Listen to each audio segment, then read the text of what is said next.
বন্ধুরা দেখো তোমাদের সামনে একটা কি আসছে, এটা হচ্ছে একটা ট্রাক, যেটাকে বাংলায় বলে ফুল পাঞ্জাব লরি।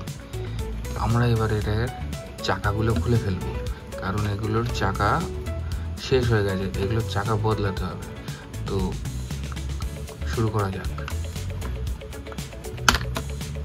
এটা আমরা অ্যাক্সেলও খুলে ফেললাম সামনের, এবার চাকাও খুলে ফেললাম। এই দেখো, এটা হচ্ছে অ্যাক্সেল, আর এই অ্যাক্সেলটা দুদিকে চাকা লাগানো থাকে। এই হলো আমাদের লরির ফ্রন্ট হুইল। এগুলোর চাকার বিটগুলো দেখো তোমরা, এরকম বিট দরকার হয় চাকায়, না হলে যে কোনো সমান জায়গায় গিয়ে ওরা স্লিপ কাটবে। আরও বিট থাকে, টায়ারটা শেষ হয়ে গেছে, টায়ারটা বদলাতে হবে। তো পরবর্তী ভিডিওতে আমরা এর নতুন টায়ার, নতুন রিং, সেসব ভিডিও আনবো।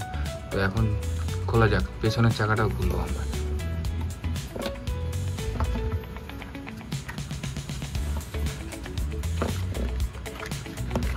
আমরা পেছনের এই দিকের চাকাটাও খুলে ফেলেছি। এই থাকলো এই লরিটার, এই দেখো সামনে হচ্ছে পাতি সেট লাগানো, যখন গাড়িটা চলে যাতে লোড সমেত চাকাটা ভেতরে ঢুকে না যায়, এই পাতিতে লোডটা নিয়ে নেয়। আর এইটা হচ্ছে গাড়ির গিয়ার। এই দেখো পিছনে একটা সুইচ আছে, এটা দিলেই গিয়ারটা চালু হয়ে যায়।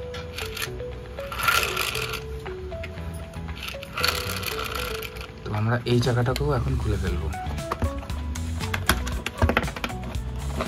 তো এবার দেখো তোমরা চাকা ছাড়া লরিটা কেমন লাগছে। সবাই সাবস্ক্রাইব করো, কমেন্ট করো, লাইক করো, দেখতে থাকো আরও এরকম ভিডিও।